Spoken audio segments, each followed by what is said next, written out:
भारतीय उपमहाद्वीप के पूरे 11,000 सालों के इतिहास को समेटने वाले इस दिलचस्प विश्लेषण में आपका स्वागत है। आज हम इतिहास के उन पन्नों को पलटने जा रहे हैं जहां से इस महान सभ्यता की नींव पड़ी थी। 9000 ईसा पूर्व की गुमनाम पहाड़ियों से लेकर आज के आधुनिक भारत तक का ये सफर सच में रोंगटे खड़े कर देने वाला है। अब सबसे बड़ा और बुनियादी सवाल तो यही है ना कि आखिर कोई सभ्यता इतने लंबे समय तक यानी 11,000 सालों तक कैसे टिक सकती है। स्रोत सामग्री पर अगर हम गौर करें तो पता चलता है कि ये इतिहास कोई सीधी लकीर नहीं है। ये तो शानदार कामयाबी, गहरे विनाश और फिर एक चमत्कारिक पुनर्जन्म का एक नाखत्म होने वाला चक्र है। बिल्कुल उस फीनिक्स पक्षी की तरह जिसे चाहे कितनी भी बार जला दिया जाए वो अपनी ही राख से हर बार एक नई उड़ान भरता है। इस पूरे ऐतिहासिक सफर को समझने के लिए हम इसे 6 प्रमुख युगों में बांट कर देखेंगे। सभ्यता की जड़ें, स्वर्ण युग, आक्रमण और प्रतिरोध का दौर, मुगल और मराठा काल, आज़ादी की लंबी लड़ाई और अंत में आधुनिक भारत का उदय। चलिए सीधे मुद्दे पर आते हैं और पहले युग से शुरुआत करते हैं। भाग 1, सभ्यता की जड़ें, गुफाओं से शहरी नियोजन तक। ये वो समय था जब इंसानों ने खाना बदोश वाली जिंदगी छोड़कर एक जगह टिककर रहना और खेती करना सीखा। 9000 ईसा पूर्व में मेहरगढ़ में खेती की शुरुआत हुई थी, लेकिन सोर्स मटेरियल की जो बात सच में हैरान करती है वो है वहां डेंटिस्ट्री यानी दांतों के इलाज के सबूत मिलना।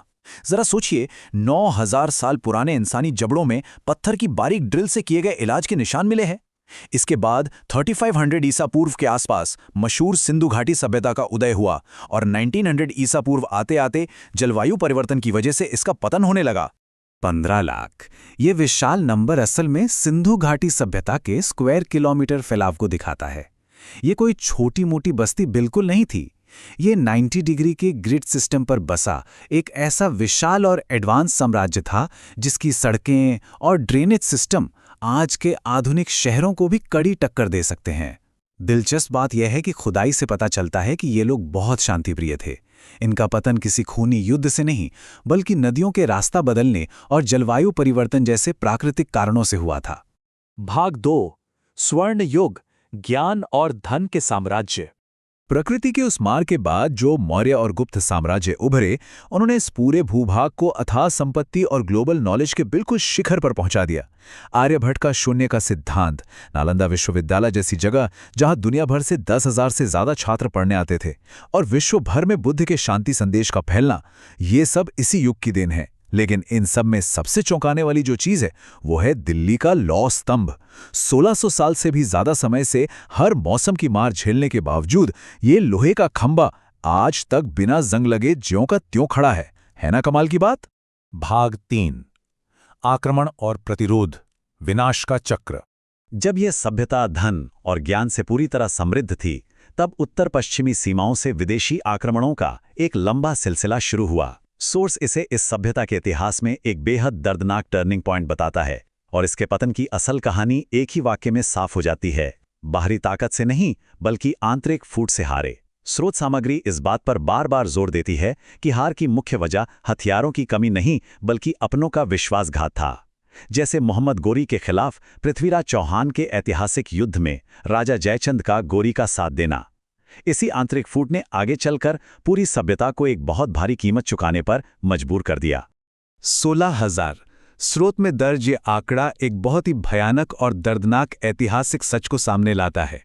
अलाउद्दीन खिलजी की मेवाड़ घेराबंदी के वक्त चित्तौड़गढ़ में रानी पद्मिनी के नेतृत्व में 16,000 महिलाओं ने दुश्मन के हाथों पकड़े जाने और सम्मान खोने से बचने के लिए जौहर कर लिया था, यानी खुद को अग्नि के हवाले कर दिया था।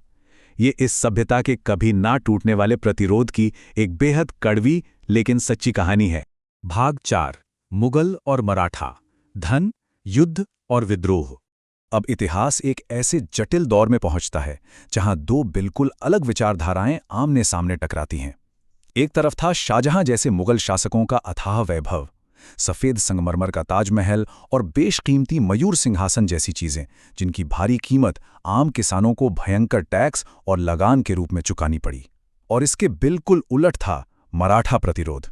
छत्रपति शिवाजी महाराज ने ग्रास रूट लेवल पर आम किसानों, चरवाहों और स्थानीय लोगों को साथ लेकर एक जबरदस्त ताकत खड़ी की। उन्होंने अपनी नौसेना बनाई और किसानों की सुरक्षा के लिए इतने कड़े नियम बनाए कि किसी भी सैनिक को खेत से बिना पूछे एक पत्ता भी तोड़ने की इजाजत नहीं थी। अगर तुम मुझे अपनी बेटी भी दे दो और पूरा साम्राज्य भी, तब भी मैं अपना धर्म और स्वाभिमान नहीं छोड़ूंगा। छत्रपति संभाजी महाराज के शक्तिशाली बयान के बारे में स्रोत निष्पक्ष रूप से बताता है कि औरंगजेब का उन्हें भयानक यातनाएं देकर मारना मुगलों की सबसे बड़ी भूल साबित हुई। इस क्रूरता ने मराठों को डराने के बजाय एक ऐसी चिंगारी भड़का दी जिसने पूरे महाराष्ट्र को एक ऐसे विशाल और कभी ना बुझने वाले विद्रोह में बदल दिया जिसे फिर कभी शांत नहीं किया जा सका। भाग 5 आजादी की लंबी लड़ाई, प्लासी से 1947 तक। जैसे जैसे मुगल सत्ता कमजोर पड़ी, विदेशी व्यापारियों ने अपनी जड़ें जमानी शुरू कर दीं। ब्रिटिश ईस्ट इंडिया कंपनी के आने से जो ब्रिटिश राज शुरू हुआ, उसका आर्थिक असर सच में विनाशकारी था। यहां भी स्रोत उसी आंतरिक फूट वाले विषय को उभारता है। जब 1757 के प्लासी के युद्ध में मीर जाफर ने नवाब सिराजुद्दौला के साथ धोखा किया, इसके बाद तो जैसे तबाही ही शुरू हो गई। भारत की अथाह संपत्ति को लंदन की तरफ मोड़ा गया, दुनिया के सबसे बेहतरीन भारतीय बुनकरों के अंगूठे काट दिए गए और किसानों से जबरन नील की खेती करवाई गई, जिससे उनकी उपजाऊ जमीनें बिल्कुल बंजर हो गईं। लेकिन इस भारी दमन के खिलाफ जो लड़ाई लड़ी गई वो बहुत ही व्यापक थी। स्रोत बहुत ही अच्छे से ये स्पष्ट करता है कि आज़ादी की ये लड़ाई दो अलग अलग लेकिन बहुत ज़रूरी रास्तों पर चली। एक तरफ था महात्मा गांधी का अहिंसक प्रतिरोध, जिसमें नमक कर के खिलाफ दांडी मार्च और विदेशी चीज़ों का बड़े पैमाने पर बहिष्कार शामिल था, और दूसरी तरफ था सशस्त्र संघर्ष, जिसमें भगत सिंह का अपना सर्वोच्च बलिदान देना और नेताजी सुभाष चंद्र बोस की आज़ाद हिंद फौज का वो विद्रोह शामिल था जिसने अंग्रेज़ों की नींव ही हिलाकर रख दी। इन दोनों ही तरीकों ने आज़ादी के सपने को सच कर दिखाया। भाग 6 आधुनिक भारत का उदय, राख से पुनर्जन्म। इस लंबे संघर्ष के बाद हम आते हैं आखिरी अध्याय पर, 1947 का दर्दनाक विभाजन और एक टूटे हुए राष्ट्र को फिर से खड़ा करने की वो विशाल चुनौती। स्रोत आधुनिकीकरण के सफर को तेजी से बताता है। पहला कदम, आज़ादी के तुरंत बाद सरदार वल्लभ भाई पटेल द्वारा 562 अलग अलग रियासतों को एक साथ जोड़कर एक अखंड राष्ट्र बनाना, जो कि अपने आप में एक बहुत बड़ा कारनामा था। दूसरा कदम, 1971 के युद्ध की ऐतिहासिक सैन्य जीत और 93,000 सैनिकों का सरेंडर। और तीसरा कदम, एक ऐसे देश से जहां कभी सुई भी नहीं बनती थी, आज दुनिया की 5वीं सबसे बड़ी अर्थव्यवस्था के रूप में मजबूती से खड़ा होना। और ये बात इस चीज को बहुत ही शानदार तरीके से दर्शाती है कि आखिर राख से उठना कहते कैसे हैं। 1963 में जब भारत ने अंतरिक्ष की दुनिया में पहला कदम रखा था, तो पहले रॉकेट के पुर्जे साइकिलों पर लाद कर ले जाए गए थे। जरा उस तस्वीर की तुलना 2023 से कीजिए, जब भारत के चंद्रयान ने सफलतापूर्वक चंद्रमा के दक्षिणी ध्रुव पर लैंडिंग की। साइकिल से लेकर चांद के उस हिस्से तक पहुंचना जहां कोई नहीं पहुंचा, ये तकनीकी छलांग सच में हैरान करने वाली है और उस जज्बे का पक्का सबूत है जो इस सभ्यता को बार बार उठना सिखाता है। इस पूरी यात्रा को देखने के बाद दिमाग में बस एक ही गहरा सवाल आता है।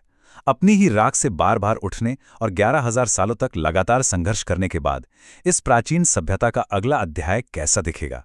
वैभव, विनाश और फिर से उठ खड़े होने के इस फीनिक्स चक्र को समझने के बाद ये देखना बेहद दिलचस्प होगा कि ये राष्ट्र भविष्य में दुनिया के मंच पर क्या नई इबारत लिखेगा।